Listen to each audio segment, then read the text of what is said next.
الحمد للہ رب العالمین والصلاة والسلام علی محمد الامین فاعوذ باللہ من الشیطان الرجیم بسم اللہ الرحمن الرحیم۔ خواتین و حضرات، یہ سورہ بقرہ کی آیت 72 ہے جس سے ہم درس کی ابتدا کر رہے ہیں۔ اس سے پہلے بنی اسرائیل کو مخاطب کر کے یہ بتایا گیا ہے کہ اللہ تعالیٰ نے جب ان کو اپنی شریعت دی تو اس کے ساتھ انہوں نے کیا معاملہ کیا۔ بنی اسرائیل کے ساتھ یہ خطاب سورہ کی آیت 39 سے شروع ہوا ہے اور آیت 122 تک اسی طرح جاری رہے گا۔ اس میں ان کی فرد قرارداد جرم بھی بیان کی گئی ہے۔ اللہ تعالیٰ نے جو احسانات ان پر کیے ان کا بھی ذکر کیا گیا ہے اور انہیں یہ بتایا گیا ہے کہ اللہ کا قانون بالکل بے لاگ ہے۔ تم اگر اس غلط فہمی میں مبتلا ہو گئے ہو کہ تم زمین پر جو چاہے کرو، جو فساد چاہے برپا کرو، اللہ تعالیٰ تمہارا مواخذہ نہیں کریں گے اور تمہارے ساتھ کوئی رعایت کا معاملہ ہوگا، تو یہ غلط فہمی دور کر لو۔ اللہ تعالیٰ بے لاگ طریقے سے انصاف کرتے ہیں، وہ دنیا میں بھی یہی کریں گے اور قیامت کے دن بھی یہی کریں گے۔ چنانچہ اس میں اب ایک اور واقعہ زیر بحث آیا ہے جو قسامہ کے اس قانون کے بعد ان کے ہاں ہوا۔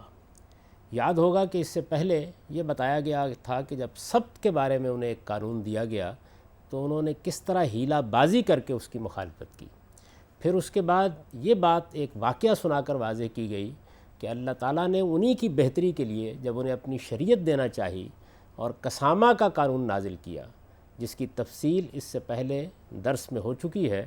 کہ انہیں یہ بتایا گیا کہ وہ اس طرح قربانی کریں اور قربانی کر کے قتل کے معاملے میں قسمیں کھا کر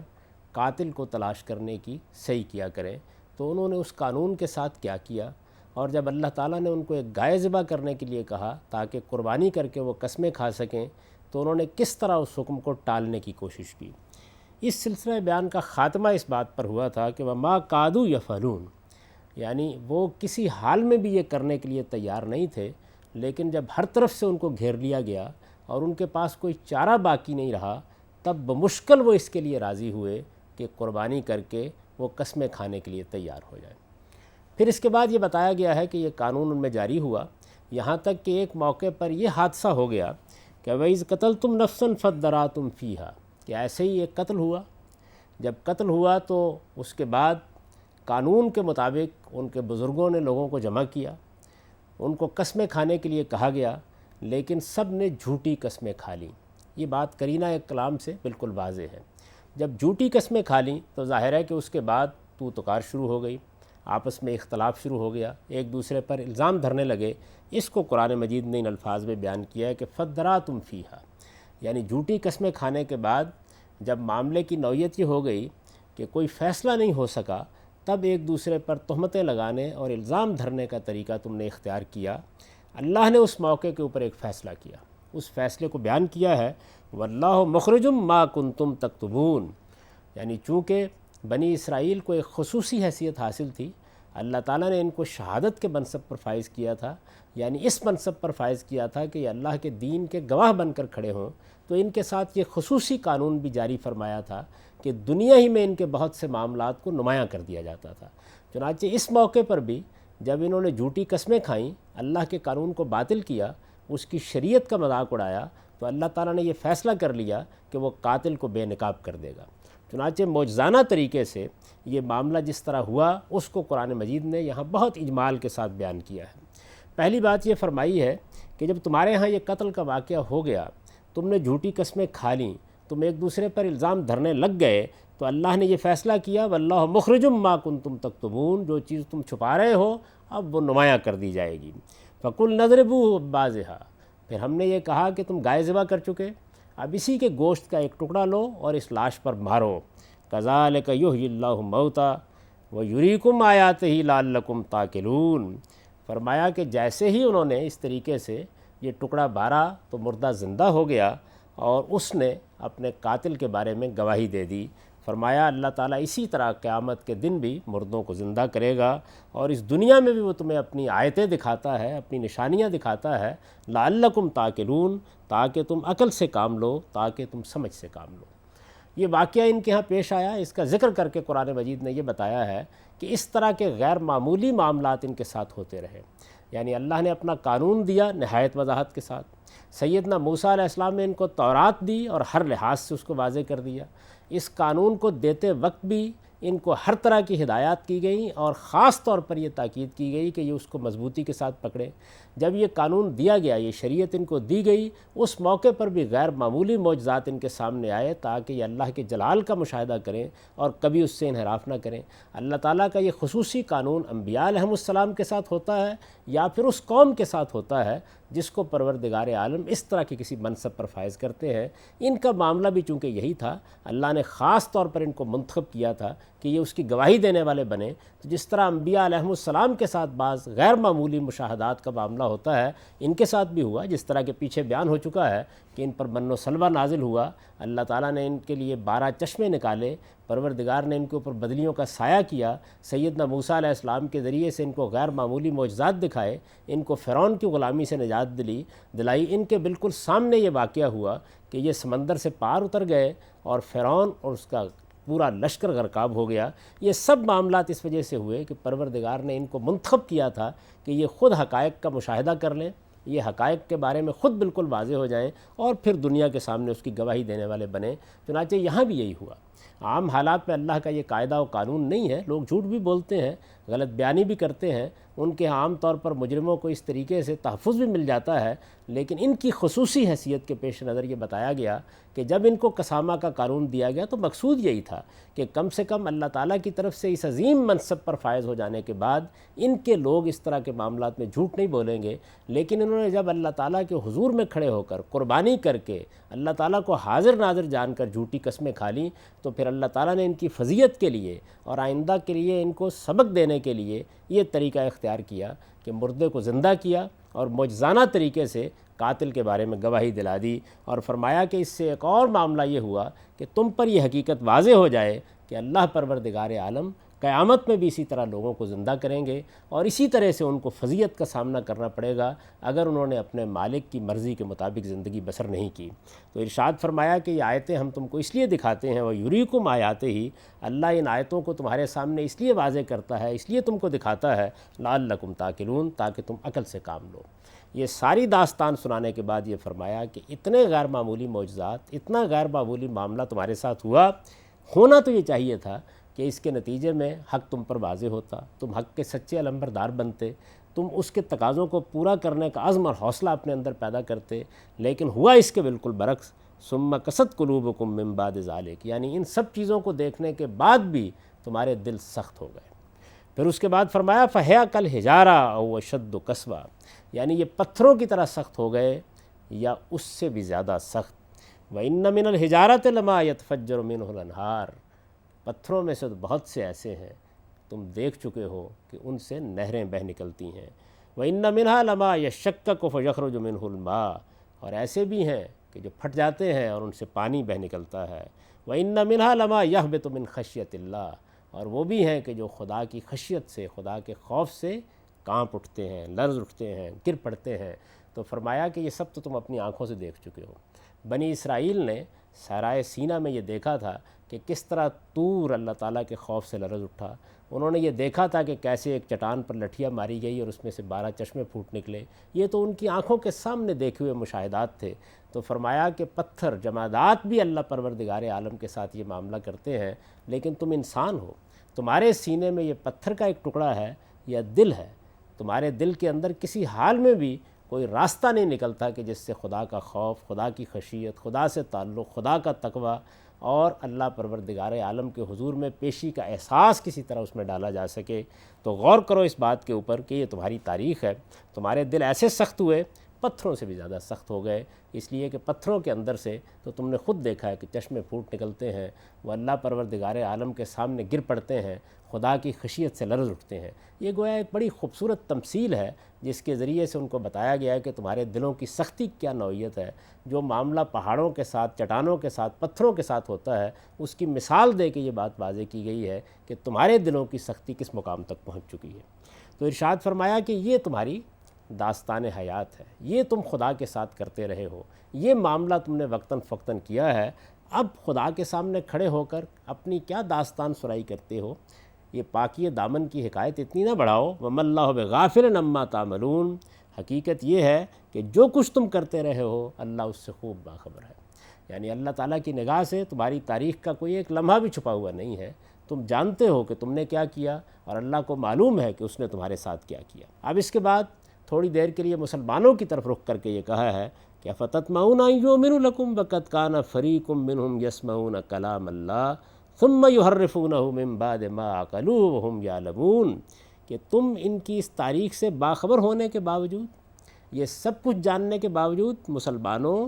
کیا یہ خیال کرتے ہو، یہ توقع رکھتے ہو کہ یہ تمہاری بات مان لیں گے، یہ ایمان لے آئیں گے، یہ جو دعوت تم ان کے سامنے پیش کر رہے ہیں اس کو قبول کر لیں گے؟ تم یہ جانتے ہو، تمہیں ان کی تاریخ کی سے یہ بات معلوم ہے کہ ان کے اندر تو وہ لوگ بھی رہے ہیں، وقد کان فریق منہم، ان میں تو ایک گروہ ایسا بھی رہا ہے کہ یسمعون کلام اللہ، جو اللہ کے کلام کو سنتا تھا، ثم یحرفونہ من بعد ما عقلوہ، اور پھر خوب سمجھ کر جانتے بوجھتے اس میں تحریف کر دیتا تھا۔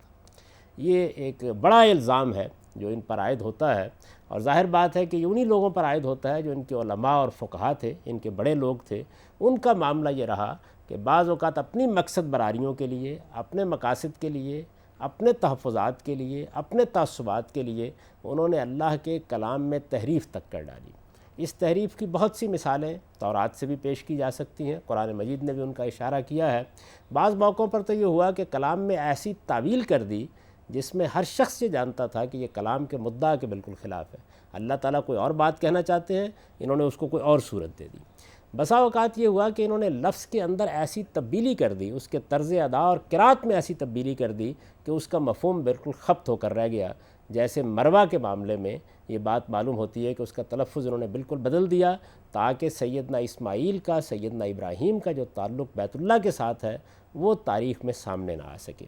اسی طرح ایسا بھی ہوا کہ حضرت ابراہیم کے تعلق کو ختم کرنے کے لیے انہوں نے واقعات کو الٹ پلٹ دیا۔ یعنی جب ان کی داستان ان کے ہاں لکھی گئی، ان کی داستان لکھتے وقت انہوں نے مختلف واقعات کو اس طرح سے بیان کیا کہ باقی تمام چیزیں تو سامنے آ جائیں لیکن یہ بات سامنے نہ آ سکے کہ وہ کبھی بیت اللہ میں آئے تھے، انہوں نے یہاں اپنی قوم کو، اپنی نسل کو آباد کیا تھا، اور یہ چیز اس لیے کی تاکہ محمد الرسول اللہ صلی اللہ علیہ وسلم کا تعلق بیت اللہ کے ساتھ، سیدنا ابراہیم علیہ السلام کے ساتھ لوگوں پر واضح نہ رہے۔ اسی طرح بعض اوقات ایسا بھی ہوا کہ سیاق و سباق سے بالکل ہٹ کر کوئی ترجمہ کر دیا، کوئی مفہوم بیان کر دیا، بات کچھ تھی اس کو کچھ بنا دیا۔ جس طرح کہ ابن کا لفظ تھا، حالانکہ یہ لفظ عبد اور غلام کے معنی میں بھی استعمال ہوتا تھا اور بیٹے کے لیے بھی، لیکن اس کا ترجمہ بیٹا کر دیا اور اس کے نتیجے میں اللہ کی اولاد ثابت کر دی۔ اس طرح کی بہت سی چیزیں ہیں کہ جو قرآن سے بھی معلوم ہوتی ہیں، تورات سے بھی معلوم ہوتی ہیں، یہ انہی کا قرآن مجید نے حوالہ دیا ہے اور یہ فرمایا ہے کہ یہ لوگ جب اتنی جسارت کر چکے ہیں، ان کے علماء جب اس سطح پر اتر چکے ہیں کہ یہ اللہ کے کلام میں تحریف کرتے رہے ہیں، اس کو سمجھنے کے بعد جانتے بوجھتے اس کو تبدیل کر دیتے رہے ہیں، تو اس طرح کے لوگوں سے تم کیا توقع کرتے ہو کہ یہ ایک صحیح بات کو مانیں گے، یہ حق کے سامنے سر جھکا دیں گے، یہ صحیح بات کو اپنی زندگی کی حقیقت کے طور پر قبول کر لیں گے۔ وَإِذَا لَقُوا الَّذِينَ آمَنُوا قَالُوا آمَنَّا، ان کا معاملہ تو یہ ہے کہ جب یہ ایمان والوں کے پاس آتے ہیں، مسلمانوں سے ملنے کے لیے آتے ہیں، تو آ کر کہتے ہیں کہ ہم بھی مومن ہیں۔ یہ بات کس مفہوم میں کہتے تھے، اس کو ہم اس سے پہلے بھی واضح کر چکے ہیں۔ یعنی ایک تو ظاہر بات ہے کہ اللہ پر ایمان، آخرت پر ایمان، اللہ کی کتابوں پر ایمان، یہ ان کے ہاں بھی ویسا ہی مشترک تھا، تو اس کو بھی یہ سامنے رکھتے تھے۔ پھر محمد الرسول اللہ صلی اللہ علیہ وسلم کے بارے میں بھی یہ تاثر دیتے تھے ان میں سے بعض لوگ کہ ہم یہ تو مانتے ہیں کہ وہ اللہ کے پیغمبر ہیں، اللہ کے رسول ہیں، لیکن وہ ہمارے لیے نہیں ہیں، بنی اسماعیل کے لیے آئے ہیں، عربوں کے لیے آئے ہیں، لہٰذا انہی کو چاہیے کہ وہ ان کی پیروی کریں۔ تو اس طرح اپنے ذہن میں ایک مفہوم رکھ کر یہ مسلمانوں کے سامنے محمد الرسول اللہ صلی اللہ علیہ وسلم کی نبوت کا اقرار کرتے تھے۔ پھر اس کے بعد کیا ہوتا، ارشاد فرمایا ہے وَإِذَا خَلَا بَعْضُهُمْ إِلَىٰ بَعْضٍ، یعنی مسلمانوں کے سامنے تو اس طریقے سے یہ نبی صلی اللہ علیہ وسلم پر ایمان کا اظہار کرتے، لیکن جب آپس میں ایک دوسرے کے پاس جاتے، قَالُوا أَتُحَدِّثُونَهُم بِمَا فَتَحَ اللَّهُ عَلَيْكُمْ لِيُحَاجُّوكُمْ بِهِ عِندَ رَبِّكُمْ، تو ایک دوسرے سے یہ کہتے کہ یہ تم نے کیا کیا، تم نے ان کی نبوت کا اقرار کر لیا، اس کے نتیجے میں کچھ پیشین گوئیاں بھی بیان کر دی، اپنے ہاں جو ان کا ذکر تھا اس کا بھی اظہار کر دیا، یہ چیز تو تمہارے لیے قیامت میں حجت بن جائے گی۔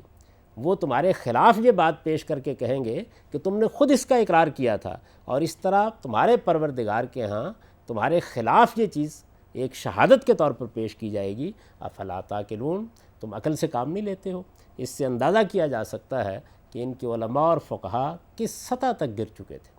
یعنی وہ جانتے تھے کہ ان کے پاس پیشین گوئیاں موجود ہیں، انہیں معلوم تھا کہ رسالت میں آپ صلی اللہ علیہ وسلم کے بارے میں ان کے پیغمبروں نے ان سے عہد لیا ہے۔ اس کے بعد جب انہوں نے یہ فیصلہ کر لیا کہ وہ انکار کریں گے، تو پھر اس کے بعد یہاں تک پہنچ گئے کہ جن لوگوں نے کہیں ان پیشین گوئیوں کا اظہار کر دیا، ان کا اقرار کر لیا، ان کو بھی خلوت میں تنبیہ کرتے تھے کہ تم نے یہ راز کیوں کھول دیا۔ یوں سمجھ لیجئے کہ ایک تو انسان کو غلطی لگ جاتی ہے، وہ بعض اوقات کسی چیز کو سمجھ نہیں پاتا، کسی چیز کے بارے میں کچھ سوالات ہوتے ہیں جن کا وہ جواب نہیں پا رہا ہوتا، اس کی بنیاد پر تذبذب میں کھڑا ہوتا ہے۔ لیکن یہاں صاف معلوم ہوتا ہے کہ حقیقت واضح ہے، بات سمجھ میں آ چکی ہے، جو کچھ ان کے پاس موجود ہے اس سے خوب واقف ہے، لیکن اس کو جان بوجھ کر چھپا رہے ہیں اور یہ کوشش کر رہے ہیں کہ کسی نہ کسی طریقے سے اپنے لوگوں کو دھوکے میں رکھیں۔ یہ چونکہ علماء و فضلاء ہیں، جیسے آگے چل کر واضح ہو جائے گا، اور یہ سب معاملات انہوں نے اس طرح سے انجام دیے ہیں اور اس طرح سے اپنے لوگوں کو دھوکہ دیا ہے، اس لیے ان کا جرم بھی بڑا غیر معمولی ہو گیا ہے۔ قرآن مجید نے اسی بنیاد پر یہ بات کہی ہے کہ آج یہ اپنی کتاب میں تحریف کر کے محمد الرسول اللہ صلی اللہ علیہ وسلم کی نبوت کا انکار کر رہے ہیں، یہ اس سے پہلے اپنی کتاب میں اسی طرح کی تحریفات کر کے اپنے عوام کو دھوکہ دے چکے ہیں۔ اور جب اس درجے میں مذہب کو جاننے والے، اس کے علماء، اس کے فقہا اس درجے میں گر جائیں، اتنے پست ہو جائیں، تو پھر اس کے بعد عامت الناس کے معاملات بھی ظاہر ہے کہ خرابی میں پڑ جاتے ہیں۔ چنانچہ بار بار اس جانب توجہ دلائی ہے کہ ایک جانب یہ صورتحال ہے کہ جانتے بوجھتے انکار کیا جا رہا ہے، جانتے بوجھتے حقائق کو چھپایا جا رہا ہے، جانتے بوجھتے گریز اور فرار کا طریقہ اختیار کیا جا رہا ہے، اور دوسری جانب مسلمانوں کو تسلی بھی دی ہے کہ یہ اس طرح کے لوگ ہیں، اگر ایمان نہیں لاتے تو تمہیں کوئی تردد نہیں ہونا چاہیے۔ دوسری جانب ان کے جرائم کو بھی بے نقاب کر دیا ہے کہ ان کے علماء اور فقہا اس مقام تک گر چکے ہیں، اب ان سے تم کوئی توقع نہیں قائم کر سکتے۔ اور اس طرح سے گویا یہ بتا دیا ہے کہ یہ لوگ جو خدا کو دھوکہ دینے کے لیے تیار ہو گئے، جو اپنے نفس کو دھوکہ دینے کے لیے تیار ہو گئے، اپنے ضمیر کو دھوکہ دینے کے لیے تیار ہو گئے، ان سے تم کیا توقعات وابستہ کرتے ہو؟ فرمایا کہ اس طرح کی باتیں اپنی مجلسوں میں جا کے کرتے ہیں، یعنی مسلمانوں کے پاس آتے ہیں تو ایک نوعیت سے محمد الرسول اللہ صلی اللہ علیہ وسلم کی نبوت کا اقرار کرتے ہیں، اپنے لوگوں کے پاس جاتے ہیں تو جا کر تنبیہ کرتے ہیں ایک دوسرے کو کہ تم نے راز کیوں کھول دیے، تم نے حقائق کیوں بیان کر دیے، جو چیزیں چھپا کر رکھنے تھیں ان کو تم نے نمایاں کیوں کر دیا۔ فرمایا وَلَا يَعْلَمُونَ أَنَّ اللَّهَ يَعْلَمُ مَا يُسِرُّونَ وَمَا يُعْلِنُونَ، یہ اس بات کو نہیں جانتے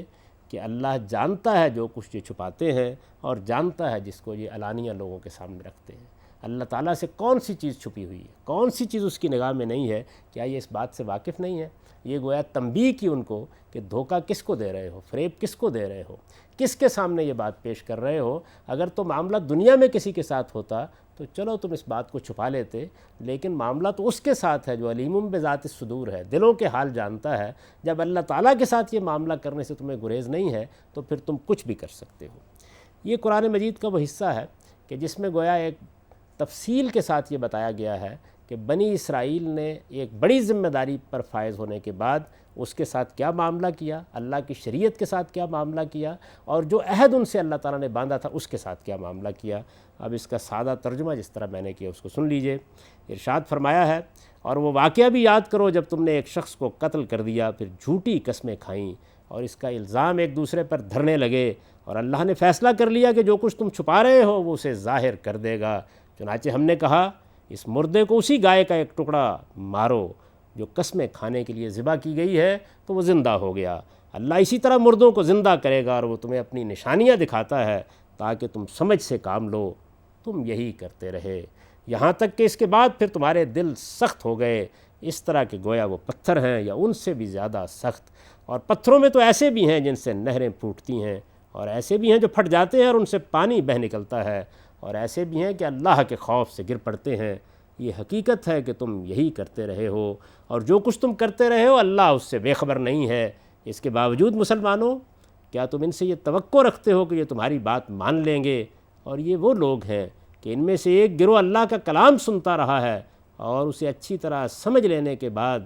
جانتے بوجھتے اس میں تحریف کرتا رہا ہے، اور یہ وہ لوگ ہیں کہ جب مسلمانوں سے ملتے ہیں تو کہتے ہیں کہ ہم نے مان لیا ہے، اور جب آپس میں اکیلے ہوتے ہیں تو کہتے ہیں کہ کیا تم ان کو وہ بتاتے ہو جو اللہ نے تم پر کھولا ہے کہ وہ اس کی بنیاد پر تمہارے پروردگار کے پاس تم سے حجت کریں؟ کیا تم سمجھتے نہیں ہو کیا یہ نہیں جانتے کہ جو کچھ یہ چھپاتے اور جو کچھ ظاہر کرتے ہیں اللہ ان سب باتوں سے باخبر ہے۔ اقول قولی ھذا واستغفر اللہ لی ولکم ولسائر المؤمنین۔